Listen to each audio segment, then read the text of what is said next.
நமஸ்தே छात्रों learn with Hema में आपका स्वागत है இந்த வீடியோவில் மத்தியமா லெசன் 11 படிக்க போகிறோம் ஷார்ட் क्वेश्चंस फ्रॉम पोएट्री प्रश्नों के उत्तर लिखिए இந்த போர்ஷன் உங்களுக்கு மத்தியமா எக்ஸாமில் பேப்பர் 1ல் ரோமன் லெட்டர் 2ல் வரும் பத்யாலேருந்து प्रश्नों के उत्तर लिखिए पोएट्री क्वेश्चंस एंड आंसर्स இதுக்குண்டான ஆன்சர்ஸ் பேஜ் நம்பர் 187ல் பாருங்கள். இது பார்ட் 1 வீடியோ. ஃபஸ்ட்டு 12 கொஷின்ஸ், அதாவது ஃபஸ்ட்டு 3 லெசன்ஸில் ஒவ்வொரு லெசனில் 4 கொஷின்ஸ், ஸோ டோட்டல் 12 கொஷின்ஸ் இந்த வீடியோவில் கவர் பண்ணுறேன். பேலன்ஸ் இருக்கிற 13 கொஷின்ஸ் பார்ட் 2 வீடியோவில் வரும். எக்ஸாமில் 8 கொஷின்ஸ் கேட்பாங்க, அதில் 5 கொஷின் நீங்கள் ஆன்சர் பண்ணணும். எவ்ரி ஆன்சருக்கு 2 மார்க் கொடுப்பாங்க, ஸோ டோட்டல் 10 மார்க்ஸ். பத்ய ஏக், அதாவது ஃபஸ்ட்டு போய்ட்ரி புஷ்ப கி அபிலாஷா, பூவின் ஆசை. அபிலாஷானா ஆசை. पुष्प की अभिलाषा. फर्स्ट क्वेश्चन, इस कविता में पुष्प की अभिलाषा क्या है? इस कविता में இந்த கவிதையில் पुष्प की अभिलाषा பூவின் ஆசை क्या है என்ன? इस कविता में पुष्प की अभिलाषा यह है कि वह उन महान शूरवीरों के पैरों के तले गिरना चाहता है जिन्होंने अपनी मातृभूमि के लिए अपने आप को न्योछावर कर दिया. मीनिंग சொல்கிறேன் கேட்டுக்கோங்க. इस कविता में இந்த கவிதையில் पुष्प की अभिलाषा பூவின் ஆசை यह है कि என்னவென்றால் वह அது உன் மகான் ஷூர்வீரோं. ஷூர்வீரோं அப்படின்னா யாரை இங்கே ரெஃபர் பண்ணுறாங்கன்னா, எல்லையில் நம்ம தேசத்தை காக்கிறதுக்கு போராடுற வீரர்களை பற்றி பேசுகிறாங்க. உன் மகான் ஷூர்வீரோं, அவர்கள் மகான் தானே, தேசத்துக்காக உயிரை தியாகம் செய்கிறவங்க. அதனால் அந்த மகா வீரர்களின் ஷூர்வீரோங்கே पैरों தலே, पैरों அப்படின்னா கால்கள், पैरों के தலே காலடிகளில், தலே அப்படின்னா அண்டர் த ஃபீட், पैरों के தலே கிர்னா சாஹதா ஹை விழுந்து கிடக்க ஆசைப்படுகிறது. பூவின் ஆசை அதுவாக தான் இருக்குது. அந்த மகா வீரர்களின் காலடிகளில் விழுந்து கிடக்க ஆசைப்படுகிறது. ஜின்ஹோனே அவர்கள் अपनी मातृभूमि के लिए, अपनी தன்னுடைய मातृभूमि के लिए தாய் நாட்டிற்காக, अपने आप को தன்னைத்தானே, न्योछावर कर दिया. न्योछावरனா தியாகம், சாக்ரிஃபைஸ். தாய் நாட்டிற்காக தன்னைத்தானே தியாகம் செய்கிறவங்க, அந்த மாதிரியான மகா புருஷர்களின் காலடியில் இந்த பூ விழுந்து கிடக்க ஆசைப்படுது. அதுதான் இதுக்குண்டான ஆன்சர். திரும்பியும் படிக்கிறேன் கேளுங்க. इस कविता में पुष्प की अभिलाषा क्या है? इस कविता में पुष्प की अभिलाषा यह है कि वह उन महान शूरवीरों के पैरों के तले गिरना चाहता है जिन्होंने अपनी मातृभूमि के लिए अपने आप को न्योछावर कर दिया. फूल क्यों देवता के सिर पर नहीं सजना चाहता? फूल क्यों देवता के सिर पर नहीं सजना चाहता? सजना என்ன? அலங்கரிக்க, டெக்கரேட். பூ ஏன் தேவதா அப்படின்னா தேவதை, அதான் காட், கடவுள், தெய்வம். பூ ஏன் தெய்வத்தின் தலையை நஹி சஜ்னா சாஹதா அலங்கரிக்க விரும்பவில்லை. பூ ஏன் தெய்வத்தின் தலையை அலங்கரிக்க விரும்பவில்லை. फूल देवता के सिर पर इसलिए नहीं सजना चाहता कि वह सिर्फ एक अलंकार की वस्तु बनकर रहना नहीं चाहता है. फूल देवता के सिर पर इसलिए नहीं सजना चाहता कि, பூ தெய்வத்தின் தலையை அலங்கரிக்க விரும்பவில்லை, இஸ்லியே ஏனென்றால், வ சிர்ஃப் அது வெறும், ஏக் அலங்கார் கி வஸ்து ஒரு ஆபரண பொருள், அலங்கார பொருள், வஸ்துனா என்ன பொருள், அலங்கார் கி வஸ்து, பன்கர் ரஹனா நஹி சாத்தா ஹை அலங்கார பொருளாக மட்டும் இருக்க விரும்பவில்லை. फूल देवता के सिर पर इसलिए नहीं सजना चाहता कि वह सिर्फ एक अलंकार की वस्तु बनकर रहना नहीं चाहता है. திரும்ப ரீட் பண்ணுறேன். फूल क्यों देवता के सिर पर नहीं सजना चाहता? फूल देवता के सिर पर इसलिए नहीं सजना चाहता कि वह सिर्फ एक अलंकार की वस्तु बनकर रहना नहीं चाहता है. पुष्प की अभिलाषा कविता में राष्ट्रीय चेतना किस प्रकार व्यक्त हुई है? पुष्प की अभिलाषा कविता में राष्ट्रीय चेतना किस प्रकार व्यक्त हुई है? पुष्प की अभिलाषा कविता में कविதையில் ராஷ்ட்ரிய சேத்தனா தேசிய சேத்தனா என்ன உணர்வு कॉन्शियसनेस राष्ट्रीय चेतना தேசிய உணர்வு किस प्रकार என்ன விதமாக व्यक्त हुई है வெளிப்பட்டு இருக்கிறது.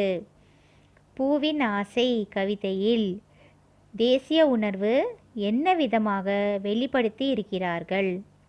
प्रस्तुत कविता में एक फूल के माध्यम से राष्ट्रीय भावना व्यक्त की गई है. फूल स्वयं को देश के लिए अर्पित करना चाहता है. प्रस्तुत कविता में கொடுக்கப்பட்டிருக்கிற கவிதையில் एक फूल के माध्यम से ஒரு பூவின் மூலமாக ராஷ்ட்ரிய பாவனா பாவனா சேத்தனா ரெண்டு ஒன்று தான் தேசிய உணர்வு व्यक्त की गई है வெளிப்படுத்தி இருக்கிறார்கள். फूल स्वयं को பூ தன்னைத்தானே देश के लिए தேசத்திற்காக अर्पित करना चाहता है. अर्पितना என்ன அர்ப்பணிக்க விரும்புகிறது. अर्पित करना चाहता है அர்ப்பணிக்க விரும்புகிறது. ஒரு பூ தேசத்திற்காக தன்னைத்தானே அர்ப்பணிக்க விரும்புகிறது. அதன் மூலமாக தேசிய உணர்வை வெளிப்படுத்தி இருக்கிறார்கள். திரும்பியும் ரீட் பண்ணுறேன். पुष्प की अभिलाषा कविता में राष्ट्रीय चेतना किस प्रकार व्यक्त हुई है? प्रस्तुत कविता में एक फूल के माध्यम से राष्ट्रीय भावना व्यक्त की गई है. फूल स्वयं को देश के लिए अर्पित करना चाहता है. पुष्प की अभिलाषा कविता का उद्देश्य क्या है? पुष्प की अभिलाषा कविता का उद्देश्य क्या है? पुष्प की अभिलाषा कविता का பூவின் ஆசை கவிதையின் உத்தேஷ்ய உத்தேஷ்ய அப்படின்னா குறிக்கோள் எய்ம் கோல் क्या है என்ன அந்த கவிதையின் குறிக்கோள் என்ன எதுக்காக அந்த கவிதையை எழுதியிருக்காங்க என்ன மாரல் சொல்கிறாங்கன்னு கேட்குறாங்க. अपनी मातृभूमि के लिए अपने आप को अर्पित करना हर देशवासी का कर्तव्य है. यही इस कविता का उद्देश्य है. अपनी मातृभूमि के लिए अपने आप को अर्पित करना हर देशवासी का कर्तव्य है. यही इस कविता का उद्देश्य है. अपनी मातृभूमि के लिए தன்னுடைய தாய் நாட்டிற்காக अपने आप को தன்னைத்தானே अर्पित करना அர்ப்பணம் செய்வது हर देशवासी का ஒவ்வொரு குடிமகனின் கர்த்தவ்ய है கடமையாகும். கர்த்தவ்யனா கடமையாகும். தன்னுடைய தாய்நாட்டிற்காக தன்னைத்தானே முன்வந்து அர்ப்பணம் செய்வது ஒவ்வொரு குடிமகனின் கடமையாகும். यही इस कविता का उद्देश्य है. இதுவே இந்த கவிதையின் குறிக்கோள் ஆகும். अपनी मातृभूमि के लिए अपने आप को अर्पित करना हर देशवासी का कर्तव्य है. यही इस कविता का उद्देश्य है. नेक्स्ट कविता एक बूंद. बूंद அப்படின்னா நீர்த்துளி ஒரு நீர்த்துளி एक बूंद. बूंद बादलों की गोद से निकलकर क्या सोचती है? बूंद बादलों की गोद से निकलकर क्या सोचती है? நீர்த்துளி बादलों की गोद से மேகங்களின் மடியிலிருந்து நிக்கல்கர் வெளியேறிய பிறகு क्या सोचती है என்ன நினைக்குது. बादलों की गोद में से निकलकर बूंद यह सोचती है कि वह कहाँ जाने वाली है और वह अपने आप को बचा पाएगी या मिट जाएगी। बादलों की गोद में से निकलकर, மேகங்களின் மடியிலிருந்து வெளியேறிய பிறகு, बूंद ये सोचती है कि, நீர்த்துளி என்ன நினைக்கிறது என்றால், वह कहाँ जाने वाली है, அது எங்கே போகப் போகிறது, और वह अपने आप को बचा पाएगी, அது தன்னைத்தானே காப்பாற்றிக் கொள்ள முடியுமா, பச்சா பாயகினா காப்பாற்றிக் கொள்ள முடியுமா, யா மிட் ஜாயேகி இல்லை என்றால் மறைந்து போய்விடுவேனா, அழிந்து போய்விடுவேனா. மேகம்தான் நீர்த்துளியின் வீடு. இந்த நீர்த்துளி என்ன நினைக்குதுன்னா, மழை வடிவில் மேகங்களை விட்டு வெளியேறிய பிறகு ஒரு பயம் வந்துடுது. நான் என்ன நானே காப்பாற்றிக்க முடியுமா, நான் இப்போ எங்கே போக போகிறேன், இல்லை நான் மண்ணோட மண்ணாக சேர்ந்து அழிஞ்சிடுவேனா அப்படின்னு ஒரு பயம் வந்துடுது. அதை நினச்சி வருத்தப்படுது. அதுதான் இந்த ஆன்சரில் சொல்கிறாங்க. बूंद बादलों की गोद से निकलकर क्या सोचती है, बादलों की गोद में से निकलकर बूंद यह सोचती है कि वह कहाँ जाने वाली है और वह अपने आप को बचा पाएगी या मिट जाएगी. कवि बूंद के भाग्य का वर्णन कैसे करते हैं, कवि बूंद के भाग्य का वर्णन कैसे करते हैं.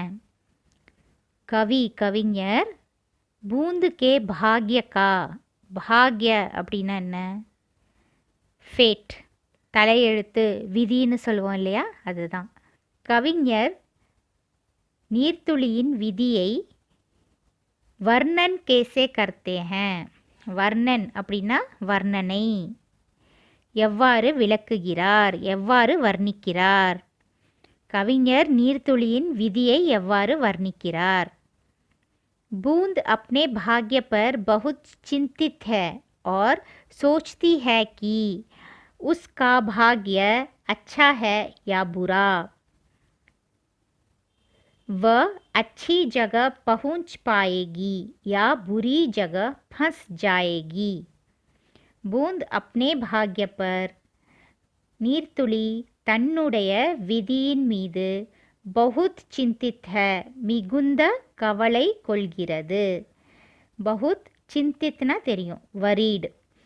बहुत चिंतित है நீர்த்துளி தன்னுடைய விதியின் மீது மிகுந்த கவலை கொள்கிறது. और सोचती है कि என்ன நினைக்கிறது என்றால், उसका भाग्य அதனுடைய விதி, अच्छा है या बुरा நல்லதா கெட்டதா. வ அச்சி ஜக அது நல்ல இடத்திற்கு, பहुंच பாயேகி போய் சேருமா, யா அல்லது புரி ஜக மோசமான இடத்தில், ஃபஸ் ஜாயேகி மாட்டிக்கொள்ளுமா, அது நல்ல இடத்திற்கு போய் சேருமா இல்லை மோசமான இடத்தில் மாட்டிக்கொள்ளுமா, அந்த கவலையில் இருக்குது அந்த நீர்த்துளி. बूंद अपने भाग्य पर बहुत चिंतित है और सोचती है कि उसका भाग्य अच्छा है या बुरा, वह अच्छी जगह पहुंच पाएगी या बुरी जगह फंस जाएगी. बूंद कैसे मोती बन जाती है, बूंद कैसे मोती बन जाती है. மோத்தினா என்ன, முத்து, பேர்ல். நீர்த்துளி எவ்வாறு முத்து ஆகிவிடுகிறது, நீர்த்துளி எவ்வாறு முத்து ஆகிறது. बूंद अपना रास्ता खोजते खोजते गई, अचानक हवा तेज बहने लगी और उस बहाव में समुद्र के एक खुले सीप के मुंह में जाकर गिरी और मोती बन गई. என்னடா இவ்வளோ நீளமாக இருக்கே சென்டென்ஸ் பார்க்காதீங்க, மீனிங்கை புரிஞ்சுக்கிட்டு சின்ன சின்னதாக பிரேக் பண்ணி படிங்க, ஈஸியாக வந்துடும்.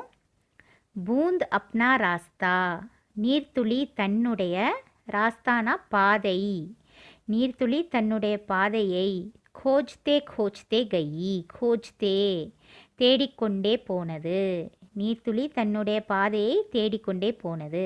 अचानक हवा तेज बहने लगी. अचानक திடீரென்று suddenly हवा காற்று तेज बहने लगी வேகமாக வீசத் தொடங்கியது.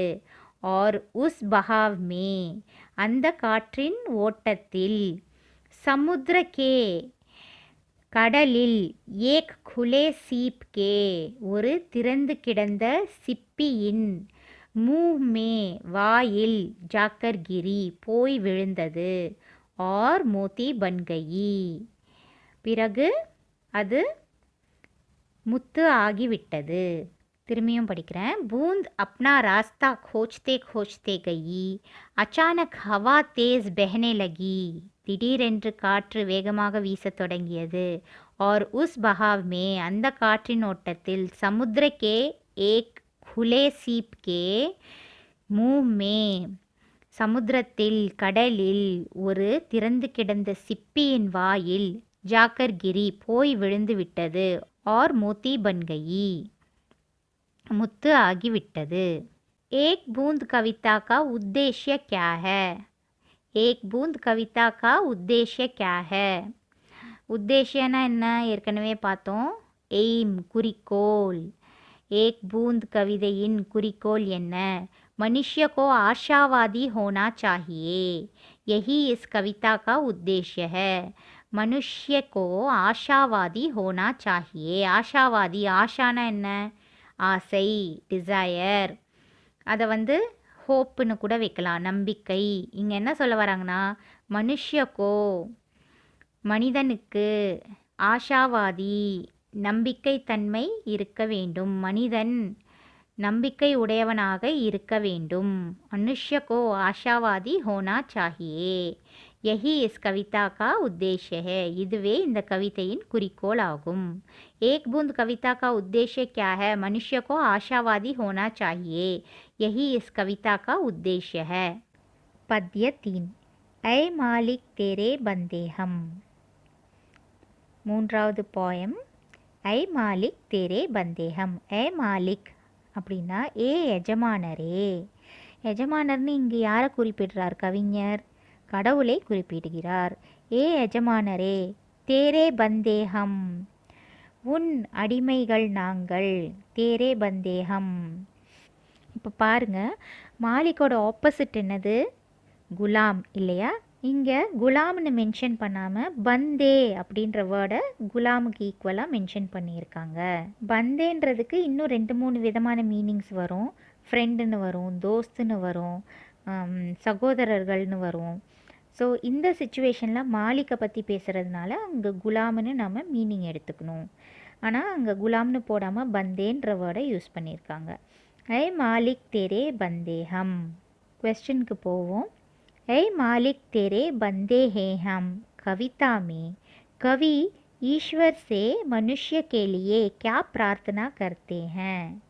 ऐ मालिक तेरे बंदे हैं हम கவிதையில் கவிஞர், கவிஞர் ஈஸ்வர் சே கடவுளிடம், மனுஷ்ய கேலியே மனிதனுக்காக, क्या प्रार्थना करते हैं என்ன பிரார்த்தனை செய்கிறார், என்ன வேண்டிக் கொள்கிறார்?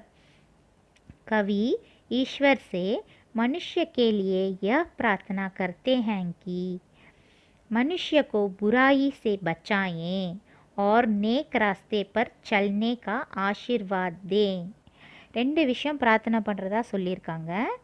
கவி ஈஸ்வர் சே கவிஞர் கடவுளிடம், மனுஷ்ய கேலியே மனிதனுக்காக, ய பிரார்த்தனா கர்த்தே ஹேங்கி பிரார்த்தனை செய்வது என்னவென்றால், மனுஷ்யக்கோ மனிதனை, புராயி சே பச்சாயே புராயி அப்படின்னா தவறானவை, மனிதனை தவறானவைகளிலிருந்து பச்சாயே காப்பாற்றுங்கள்.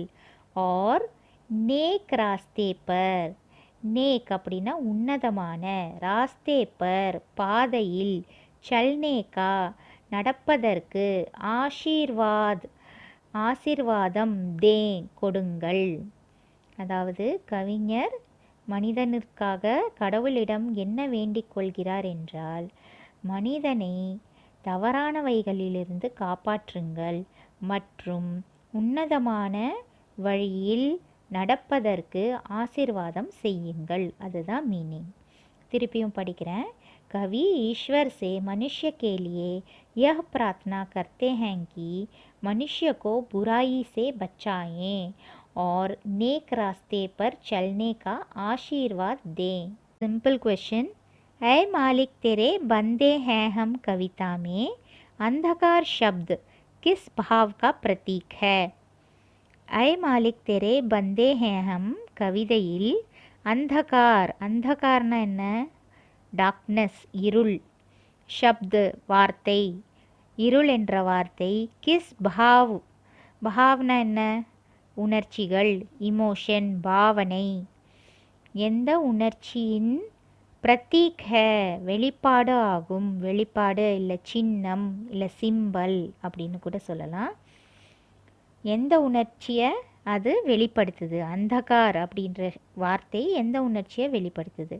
இஸ் கவிதா மே, சிம்பிளாக முடிச்சிட்டாங்க ஆன்சர். இஸ் கவிதா மே, இந்த கவிதையில் அந்தகார் ஷப்து, அந்தகார் என்ற வார்த்தை துக் கா பிரதீக் ஹே.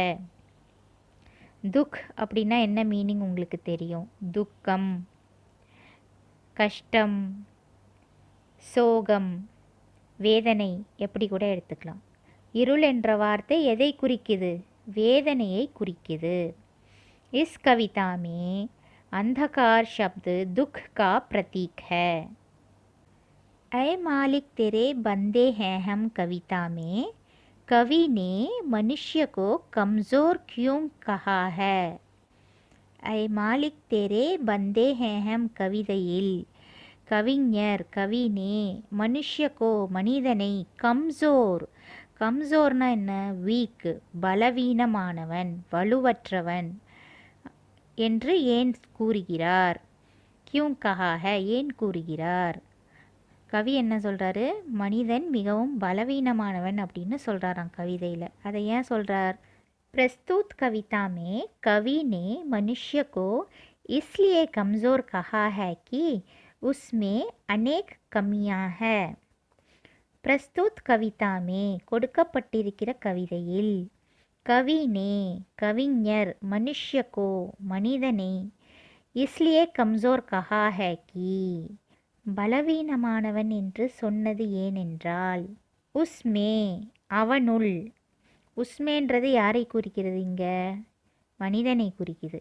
உஸ்மே அவனுள் அநேக் கமியா ஹே, அநேக் பல, கமியா குறைகள் ஹே உள்ளன, மனிதனுக்குள் பல குறைகள் உள்ளது, அதனால் அவன் பலவீனமானவன் என்று கவிஞர் சொல்லுகிறார். प्रस्तुत कविता में कवि ने मनुष्य को इसलिए कमज़ोर कहा है कि उसमें अनेक कमियां हैं.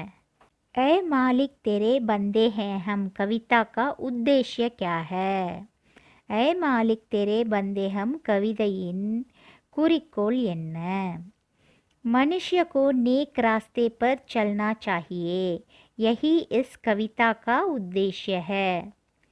मनुष्य को मनिदन नेक रास्ते पर உன்னதமான வழியில் चलना चाहिए நடக்க வேண்டும். यही इस कविता का उद्देश्य है, இதுவே இந்த கவிதையின் குறிக்கோள் ஆகும். மாரல், சரிங்களா?